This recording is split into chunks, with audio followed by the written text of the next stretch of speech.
Bismillahirrahmanirrahim. Assalamualaikum warahmatullahi wabarakatuh. Pada hari ini saya akan coba menyampaikan dan menjelaskan materi pertemuan 6, membahas tentang user experience atau yang disingkat nanti dengan UX dan user experience design. Nah, biasanya ini satu paket ya materinya, UI dan UX ya kita sebutnya ya. Atau ada yang menyebutnya ada juga yang menjadikan satu itu UI dan UX ya. UI itu user interface, kalau UX itu user experience. Nah, cuma yang kita bahas pada hari ini saya lihat lebih kepada user experience-nya ya.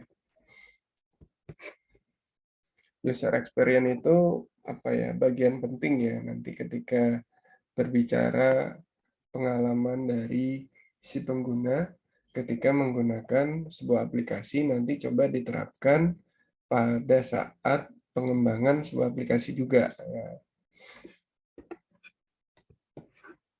Terus ini adalah pengertian dari, ya saya garis bawahi, pengertian dari user experience ya. User experience di sini didefinisikan adalah cara mengungkapkan atau meluapkan perasaan pengguna ketika telah berhadapan dengan sebuah sistem atau aplikasi. Nah, itu ya, perasaan pengguna. Jadi, bagaimana pengguna merasakan pada saat menggunakan aplikasi itu. Misalnya, aplikasi itu mudah untuk digunakan atau bersifat user friendly ya. Nah, itu. Hal ini juga meliputi persepsi pengguna mengenai kepraktisan dalam menggunakan sebuah perangkat lunak, seperti kemudahan penggunaan yang intinya subjektif dari para pengguna. Nah, di sini dikatakan juga kemudahan pengguna itu juga bersifat subjektif. Mungkin setiap orang bisa berbeda-beda ya pendapatnya ya. Mungkin menurut saya dari segi penggunaan ini mudah, tapi bisa saja dari kacamata kalian atau dari kacamata pengguna lainnya mungkin lebih apa ya, lebih ini ya, lebih sedikit susah atau tidak mudah gitu ya. Nah itu jadi bisa saja menurut kacamata seseorang itu bisa berbeda-beda atau ada unsur subjektifnya ya di sini ya. Misalnya saya sudah pernah atau banyak menggunakan aplikasi. Ketika menggunakan aplikasi itu, saya menjadi tidak kesulitan karena saya sudah punya pengalaman menggunakan aplikasi lainnya. Nah, hal itu juga akan berpengaruh ketika nanti kita menggunakan sebuah aplikasi ya. Dan user experience itu sifatnya dinamis, ya, sesuai dengan perkembangan zaman. Jadi dinamis itu berubah-ubah. Jadi untuk tahun ini misalnya ya, untuk saat ini mungkin aplikasi mobile itu, pengalaman ketika saya menggunakan aplikasi mobile itu berasal dari pengalaman saya ketika saya menggunakan, aplikasi berbasis web. Mungkin selanjutnya nanti pengalaman saya akan saya bicarakan ketika menggunakan aplikasi mobile, ketika akan menggunakan aplikasi yang baru. Apa setelah aplikasi mobile mungkin ya ada lagi nanti perkembangan aplikasi-aplikasi lainnya ya. Kalau saat ini mungkin aplikasi mobile itu banyak digunakan ya. Atau nanti ada juga aplikasi yang sifatnya hanya berinteraksi melalui layar sentuh atau touchscreen. Nah, itu lebih apa ya? Berbeda lagi ya dalam penggunaannya nanti. Jadi bersifat dinamis itu maksudnya berubah-ubah sesuai dengan perkembangan waktu atau perkembangan zaman di sini.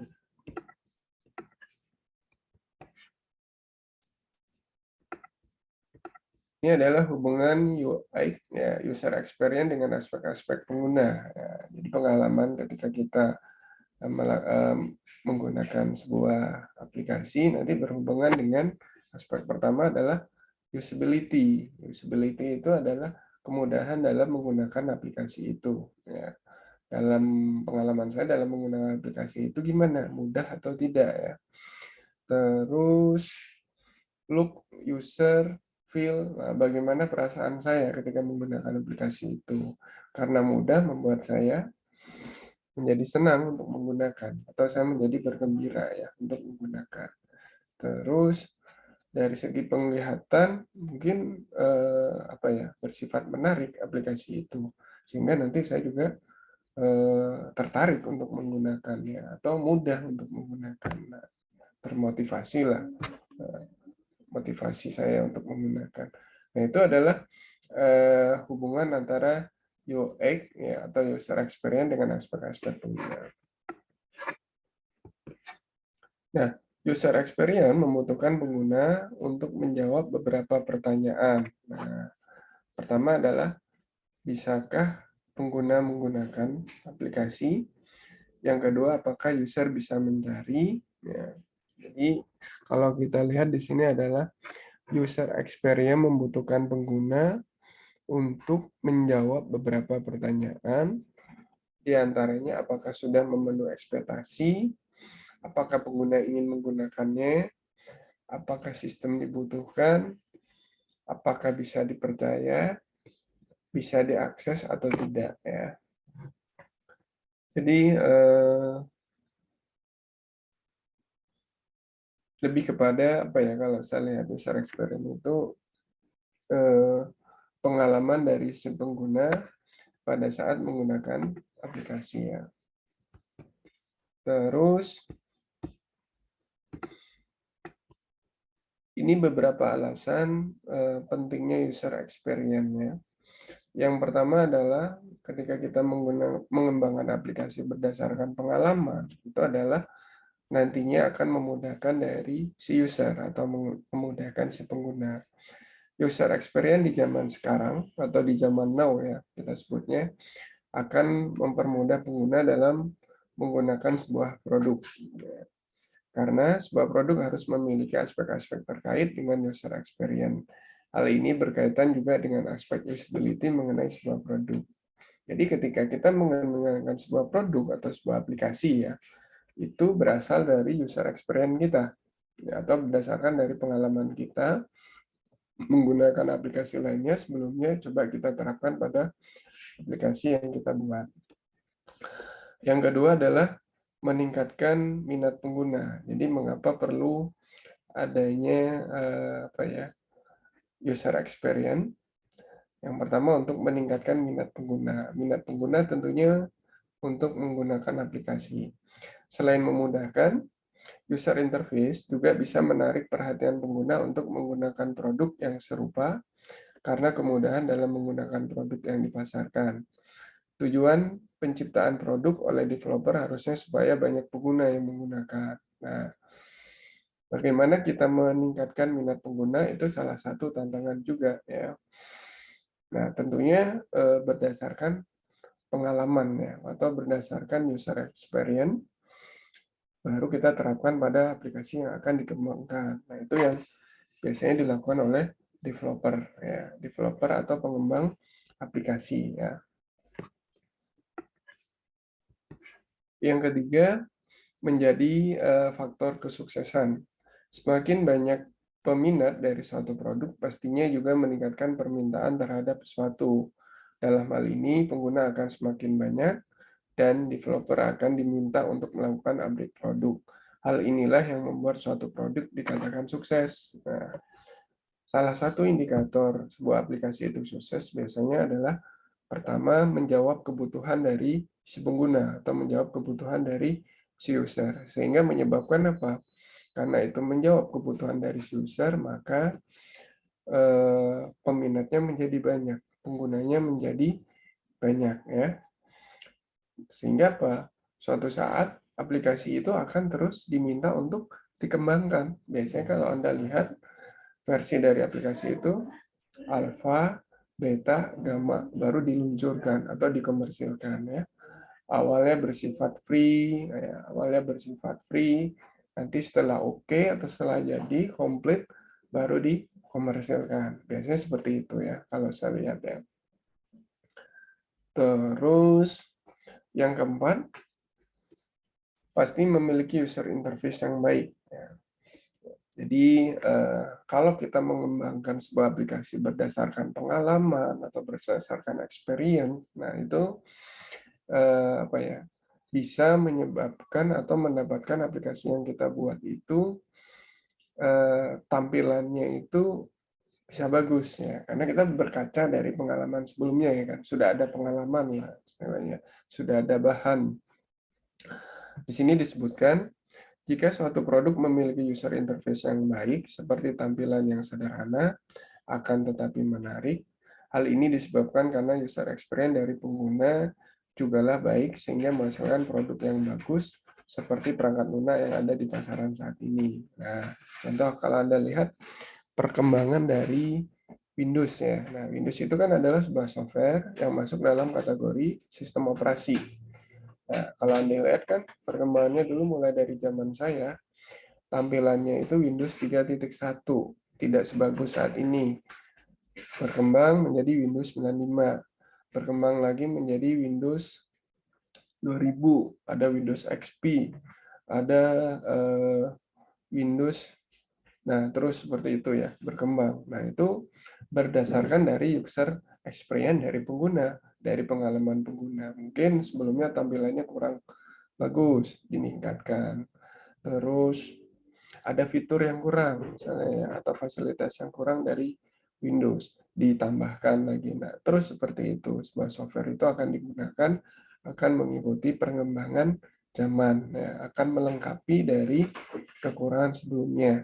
Begitu juga kalau saya lihat pada sistem operasi yang ada di Android, ya, terus mengalami perkembangan, baik dari segi tampilan, baik dari segi fitur ya juga ya, atau dari segi tampilan juga interface-nya ya.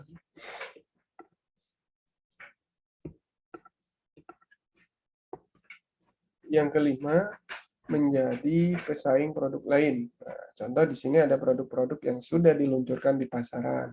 Ada WhatsApp, ada Facebook, ada Instagram, dan lainnya bisa memenangkan produk di pasaran karena hal apa?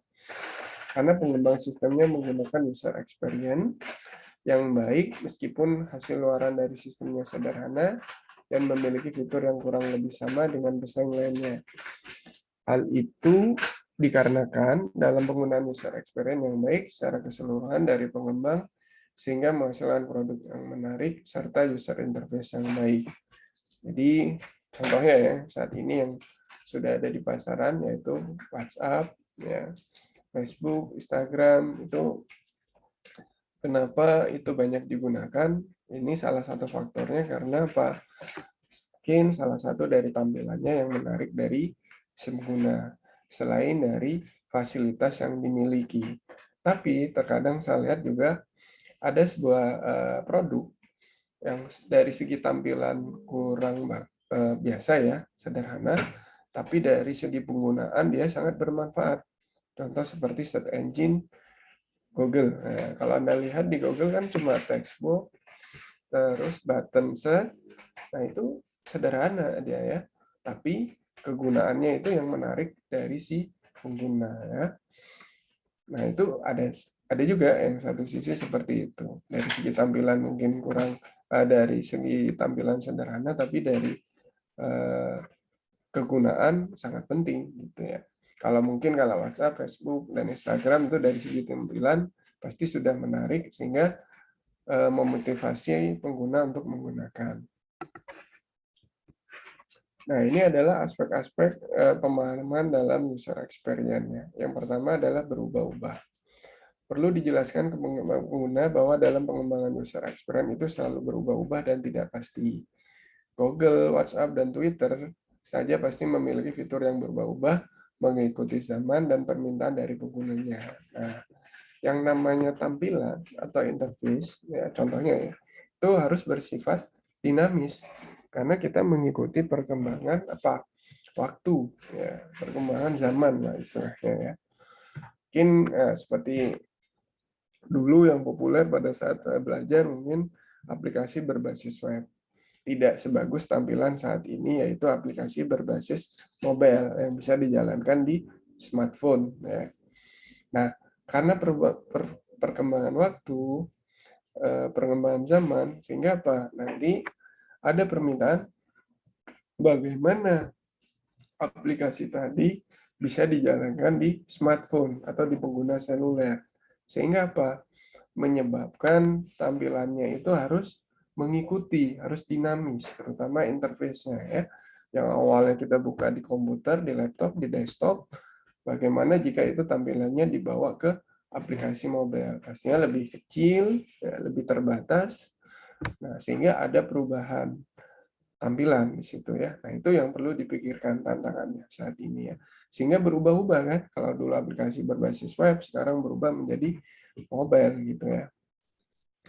Yang kedua, harus memperhatikan pengguna. Developer harus mendengar dan melihat permintaan dari user. Observasi terhadap pengguna akan menjadi penting karena akan menggambarkan apa yang diinginkan sehingga menghasilkan user experience yang baik. Produk atau aplikasi yang kita buat itu bukan digunakan oleh kita sendiri, tapi akan digunakan oleh orang lain.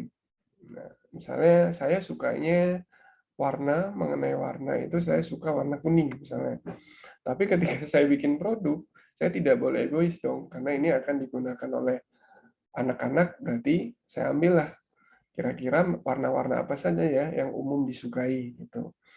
Nah, jadi kita membuat sebuah produk itu juga memikirkan sudut pandang dari si penggunanya atau harus memperhatikan penggunanya.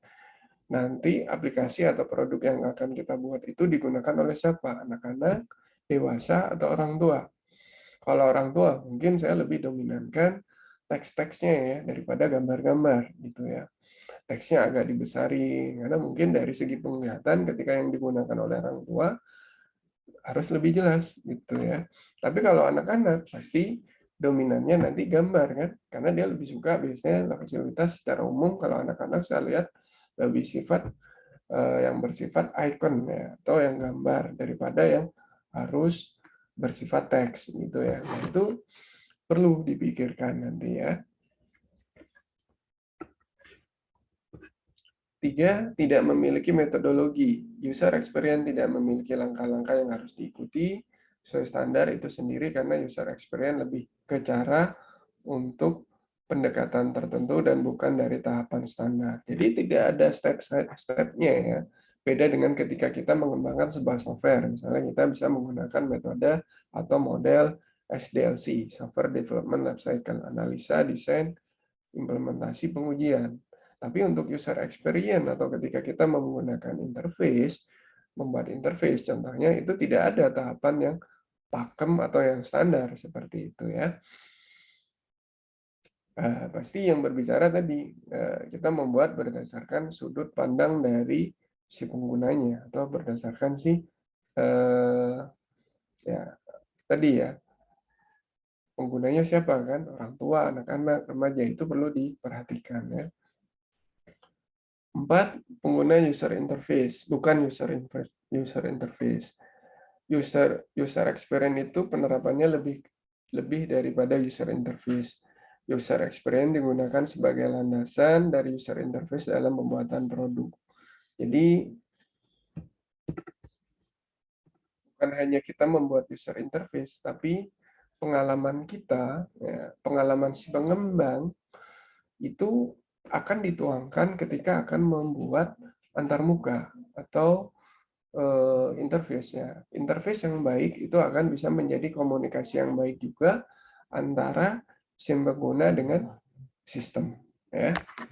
Jadi bukan hanya sekedar kita buat interface saja, tapi juga perlu adanya user experience. Ya. User experience sebagai landasan dari user interface. Jadi dalam membuat user interface, kita harus punya pengalaman penggunaan sebuah aplikasi atau user experience.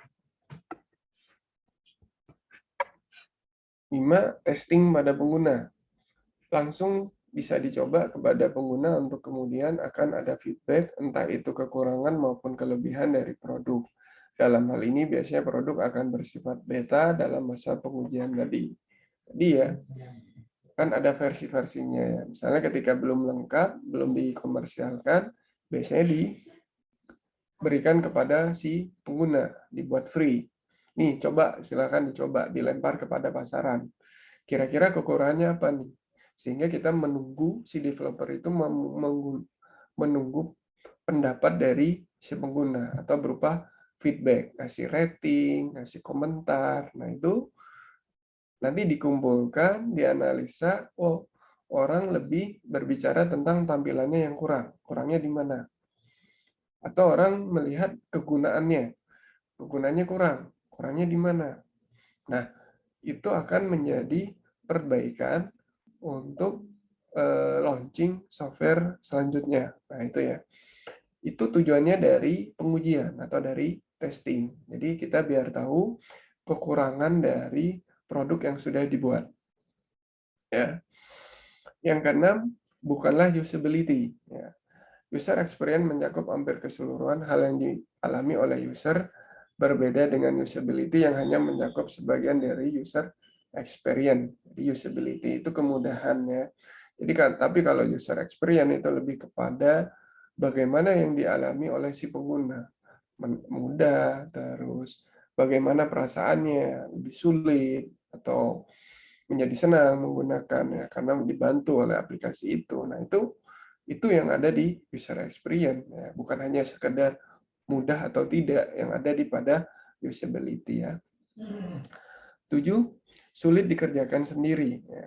User experience dikerjakan dalam beberapa spesialisasi seperti bagian riset, prototype, usability, testing, dan lain-lain. Jadi ada pihak-pihak yang terkait nantinya yang dilibatkan. Bagian penelitian, riset, tentunya nanti menyebar data tadi, mengumpulkan data atau komentar dari si pengguna, berupa rating atau berupa feedback, diolah datanya, nah itu bagian riset. Setelah itu bagian riset, nanti ada bagian prototype. Jadi dia membuat desain antar mukanya, ya. Baru ada bagian usability agar mudah digunakan seperti apa. Setelah itu ada bagian testing sendiri. Jadi tidak hanya satu pihak terkait saja, tapi bisa melibatkan beberapa bagian, riset, prototype, usability, dan bagian pengujian atau yang kita kenal dengan testing. Adapun elemen dari user experience, ya. Elemen pada user experience itu ada 5. Yang pertama adalah surface.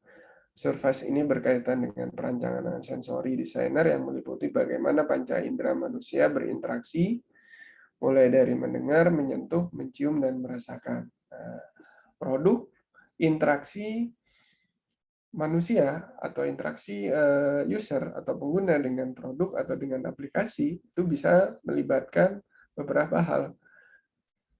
Pendengaran, ya, misalnya ada suara yang ditimbulkan, menyentuh, karena saat ini kan selain diketik juga disentuh sifatnya atau touchscreen.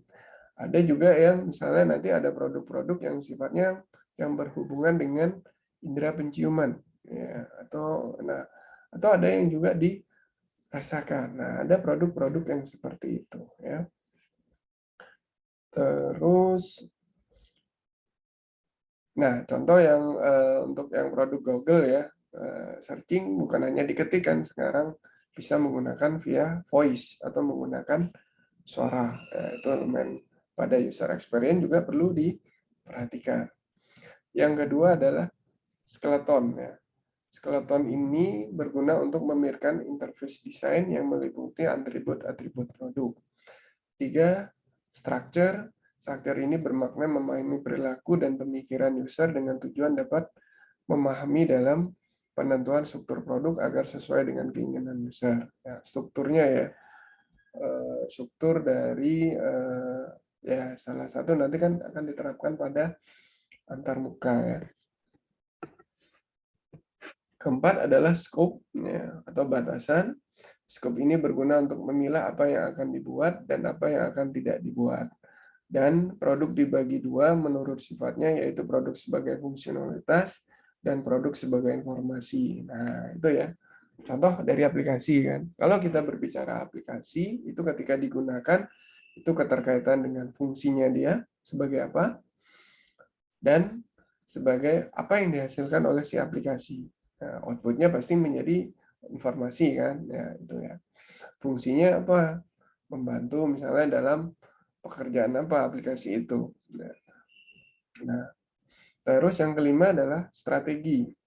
Strategi di dalam sini tentang bagaimana user menggunakan produk dan bagaimana produk yang dibuat telah sesuai dengan kebutuhan yang diinginkan oleh user. Jadi menjawab nggak kebutuhan dari si user atau dari si pengguna dari produk yang kita buat. Ya, produk yang dikatakan sukses itu adalah produk yang menjawab permasalahan atau keinginan dari si pengguna. Sebaliknya, produk atau aplikasi yang dikatakan tidak sukses itu dia tidak menjawab dari kebutuhan dari si pengguna, sehingga menyebabkan apa? Aplikasi tadi tidak digunakan, terbengkalai. Ya. Banyak orang bisa membuat aplikasi, tapi aplikasi yang dibuat itu menjawab nggak pada kebutuhan pengguna. Jangan hanya sekedar aplikasi yang dibuat saja, sekedar dibuat, tapi tidak menjawab kebutuhan dari si pengguna. Faktor-faktor kesuksesan dari user experience. Yang pertama adalah utility.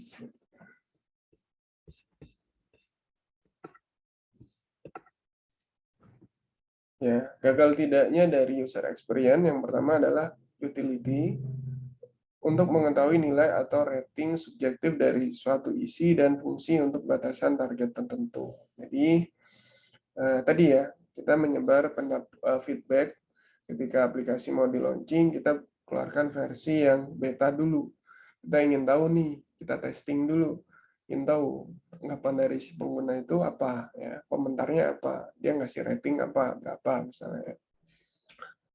Dua adalah accessibility, ya accessibility untuk mengetahui seberapa baik aksesibilitas dan komunikabilitas sebuah produk dengan mengetahui yang user rasakan pada performa produk. Nah, kita ingin tahu nih dari segi accessibility menurut user gimana sih performanya, oke atau tidak, baik atau tidak gitu kan. Kita minta pendapat dari beberapa user kan, bukan satu atau dua orang gitu ya. Tiga adalah usability untuk mengetahui seberapa efektif dan memuaskan sebuah produk ketika digunakan oleh user. Jadi kita minta pendapat dari si pengguna seberapa tepat atau seberapa benar nggak ketika kita menggunakan aplikasi itu ya, memuaskan atau tidak ya aplikasi yang sudah dibuat itu. Nah, itu mempengaruhi kesuksesan dari sebuah produk ya, yang dilihat dari user experience. Yang keempat adalah brand promise ya, untuk mengetahui apakah sebuah produk sudah sesuai dengan keinginan user atau tidak. Nah, biasanya sih umum itu kita menyebar apa ya, kayak tadi ya, menguji. Nih, aplikasi yang belum di launching itu diserahkan kepada user untuk dicoba dulu. Bagaimana komentar si user nanti? Nah, itu kita baru kita mengetahui dari feedback mereka ya.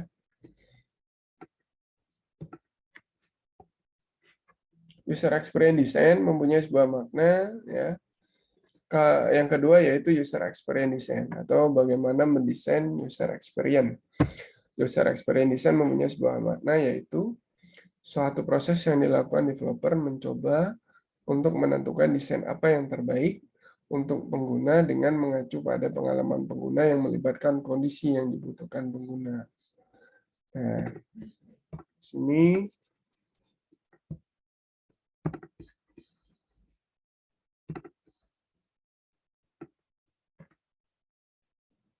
menentukan desain itu berdasarkan ya mengacu pengalaman dari pengguna. Si developer itu tentu menjadi sebelumnya pernah menjadi seorang pengguna atau mantan pengguna lah itu kita sebutnya. Tujuan dari user experience design, tujuan dibuatnya user experience design adalah untuk membuat sebuah interaksi yang sangat efisien dan sederhana dalam mencapai tujuan yang diinginkan user sedemikian rupa. Jadi tujuannya itu mengapa kita belajar atau perlu didesain dulu ya, karena kita ingin agar antarmuka yang dibuat itu efisien. Efisien itu apa ya, dari segi waktu oke lah gitu ya, efisien gitu ya. Dan sederhana dalam mencapai tujuan yang diinginkan oleh user. Itu tujuan dari user experience. User experience design ya, tujuan dari user experience design. User experience design.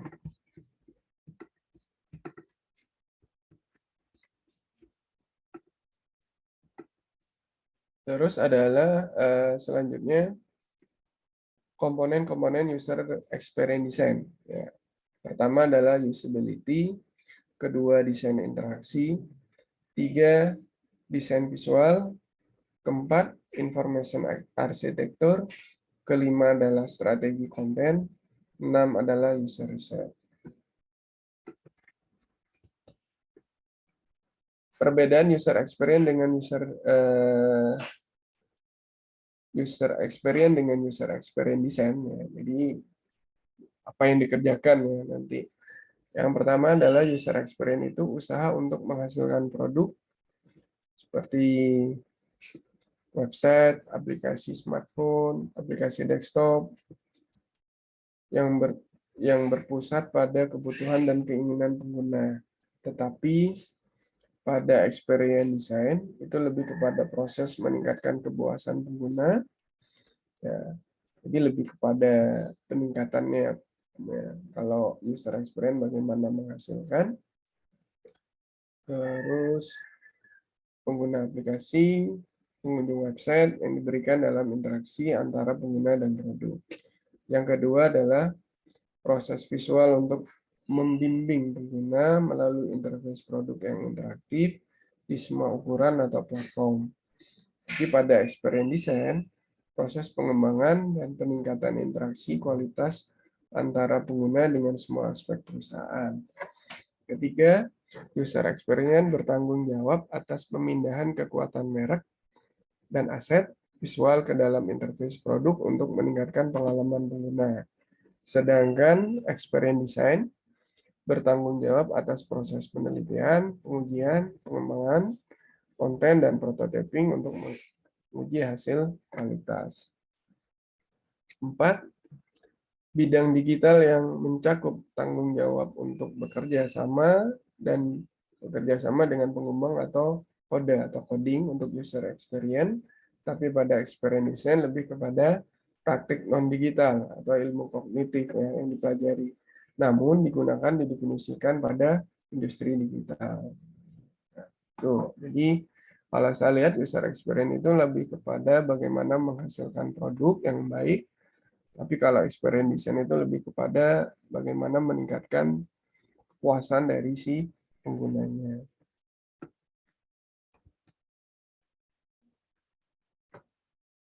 Nah, ini sebagai bahan latihan kalian nantinya, buatlah rancangan berdasarkan user experience dalam bentuk lembar kerja tampilan pada sebuah sistem perpustakaan yang meliputi form sebagai berikut. Form data buku bisa digunakan untuk input, tambah, hapus ya. Dua adalah form data anggota, input anggota baru, mengubah dan menghapus. Yang ketiga adalah form data transaksi peminjaman ketika ada data transaksi peminjaman buku. Yang keempat adalah form data transaksi pengembalian, yaitu pengembalian buku. Dan yang kelima adalah laporan bulanan perpustakaan. Bisa dikerjakan sesuai kelompok yang sudah dibentuk sebelumnya. Lakukan observasi kepada mahasiswa kelas lain apa keinginan mereka terkait aplikasi perpustakaan. Nah, kalau ini bisa saja bertanya kepada teman-temannya ya, teman-teman satu kelas saja ya. Nah, itu materi pada hari ini terkait dengan pertemuan 6. Mudah-mudahan materi apa yang saya sampaikan kepada kalian bisa menambah pengetahuan dan wawasan. Untuk pertemuan 6, cukup sekian dulu materinya dari saya. Saya tutup. Assalamualaikum warahmatullahi wabarakatuh.